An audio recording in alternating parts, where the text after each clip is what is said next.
Bride Wars. Does it really deserve the hate it got 12 years ago? Or can yours truly bring this chick flick to justice? Well, that's what I'm going to do right now in this review. Stay tuned and find out. Big D's Entertainment Rankings and Reviews. So, greetings, my fellow YouTubers, and welcome to Big D's Entertainment Rankings and Reviews. My name is Dole, better known to you as the Big D. Today I'm going to bring to you a review of a guilty pleasure of mine, Bride Wars from 2009.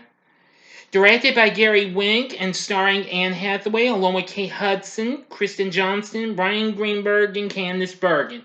Released by Fox along with Regency Enterprises.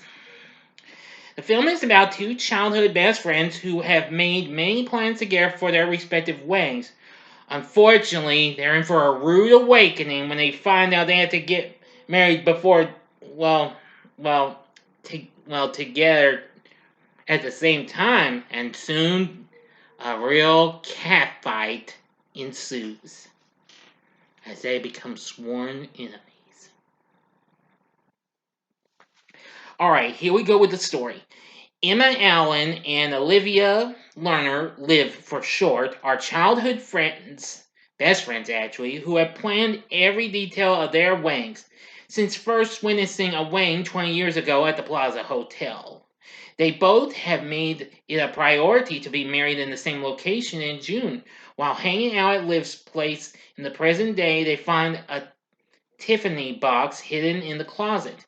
Both friends are excited knowing that Liv will soon get a proposal from her boyfriend.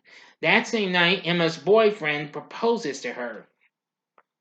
Liv gets restless, waiting for her boyfriend to pop the question and eventually confronts him. He replies he was planning on doing it that night, but then asks her on the spot.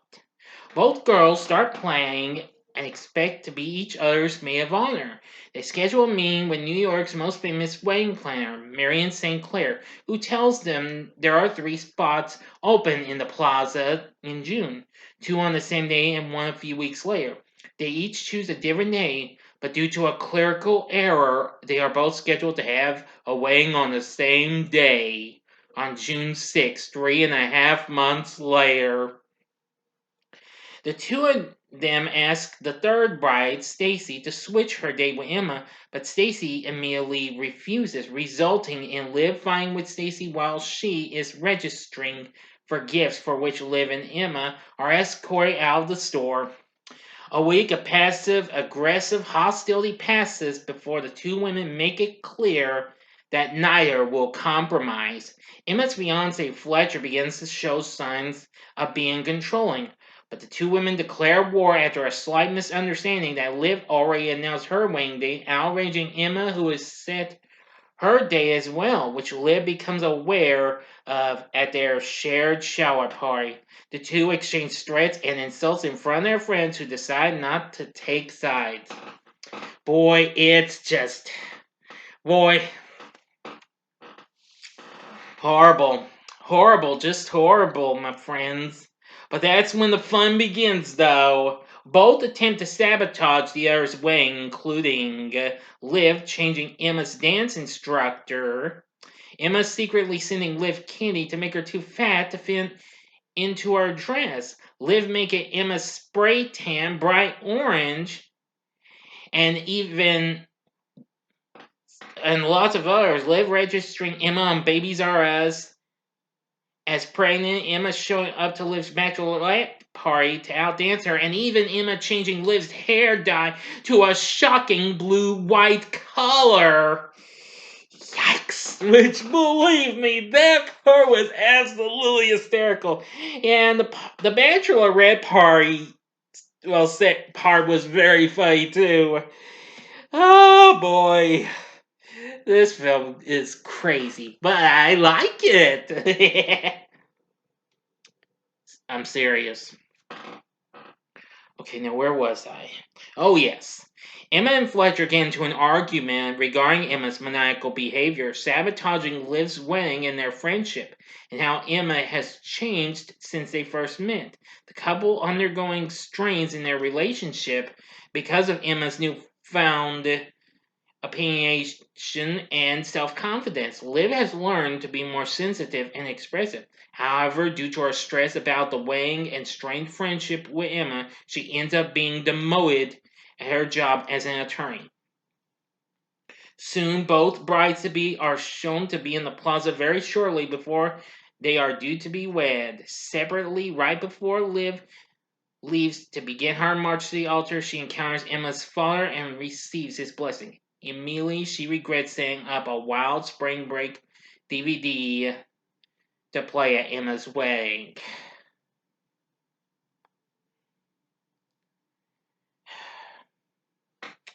So now to the ending. 5 seconds to stop. Go to the description box below and fast forward to the time below. If you've seen the movie already, continue on with the review. Here we go.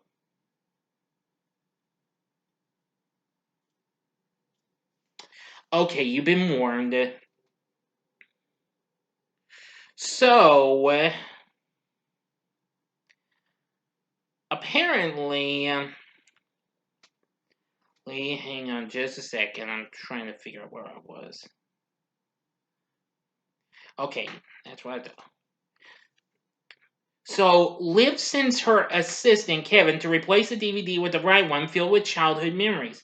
Thinking that the DVD is for a prank, he does not do so. Before the brides enter their respective venues, they share a moment of reconciliation as they both smile at each other.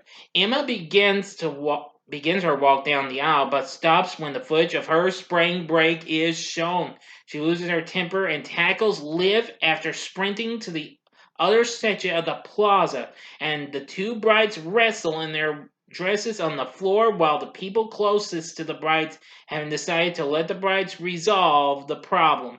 After tussling, Emma and Liv lie on the ground panting and then make up.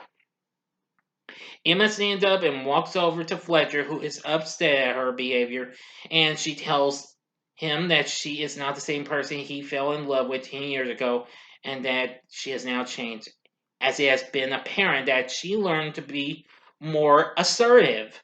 With that, the two tearfully call off their wedding. Liv's wedding resumes with Emma participating and dancing with Nate, Liv's brother and a well known magazine journalist.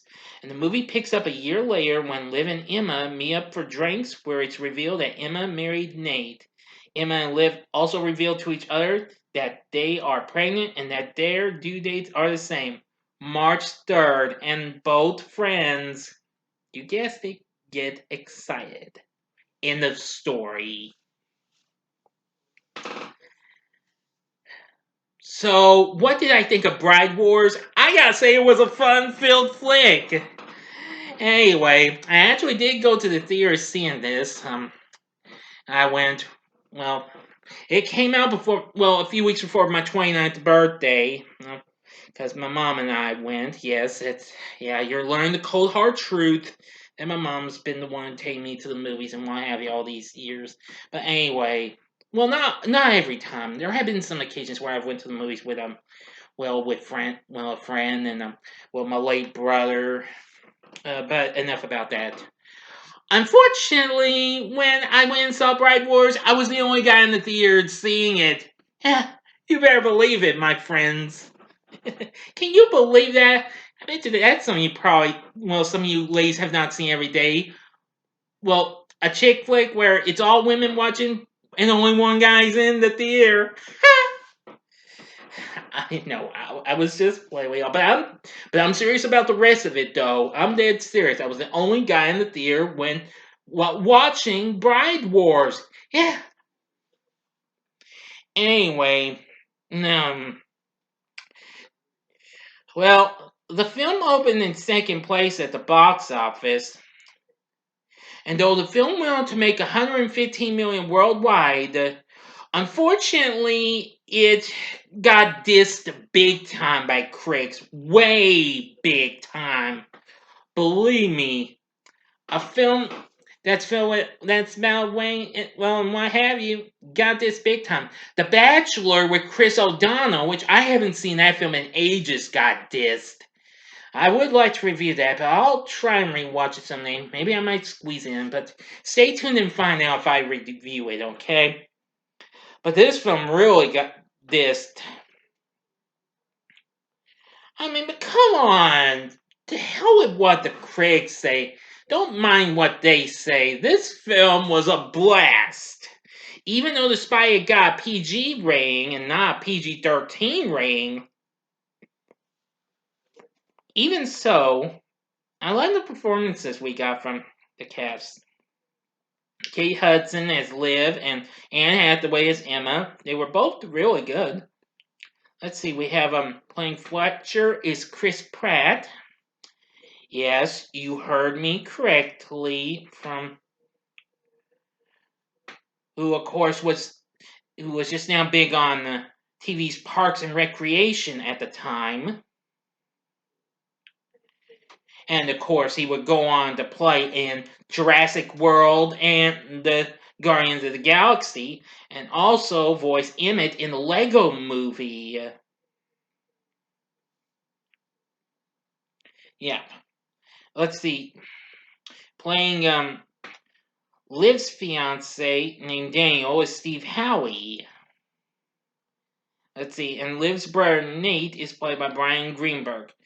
And Candice Bergen is playing Marion St. Clair. And unfortunately, she received a Razzie for Worst Supporting Actress, but I saw she didn't win though.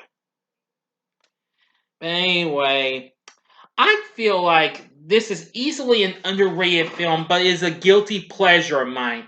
I have revisited it a few times, not a whole lot, but I have seen Bride Wars before.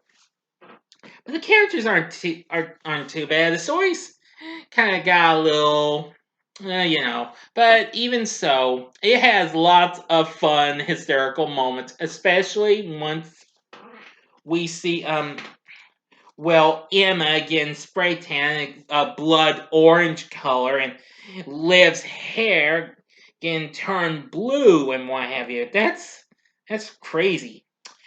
Well, 6 years later, there would be a Chinese remake that came out, the same name. I didn't know that, but now you know. Anyway, we also get Edward Shermer doing the score and Gary Wink doing the directing. So anyway, still with a pretty good cast and what have you. Would I recommend Bride Wars? Well, let me put it this way. This is a hell yeah. Like I said, to hell with what the critics say. They don't know what they're talking about. They're just being too plumb ignorant. So, in other words, I have defended this film. This film has a good cast in my view. Kate Hudson and Anne Hathaway are absolutely good, and they're absolutely hysterical when they're fighting against each other. It's crazy. But seriously, though, I think you should check it out. You may like it, you may not, but you be the judge, okay? Thank you for your understanding. Anyway, so what are your thoughts on Bride Wars? Please tell me in the comment section below. If you like the video, click the like button below, subscribe to my channel as well, and be a part of the Big D Nation. Join me next time when I bring to you a review of another, bit of a disappointment at the box office, but also a guilty pleasure, Drive Me Crazy with Melissa Joan Hart and Adrian Grenier. Thanks for watching, and if you like this, check out these other videos of some fun chick flicks. In the upper left-hand corner is my review of The Wedding Planner with J-Lo, which I reviewed, before last month was over with, or go to the upper right-hand corner for my review of another guilty pleasure, which is the screwball dark comedy Love Stinks from 1999. Or if you just want to get off that, the craziness in my view, go to the bottom left-hand corner for my review of another guilty pleasure, Coyote Ugly. In the bottom right-hand corner is the button you can click to subscribe. If you like rankings and reviews on movies, TV, music, video games, etc., then I'm your guy. Thanks for watching. Until next time, I'm the Big D saying, see ya.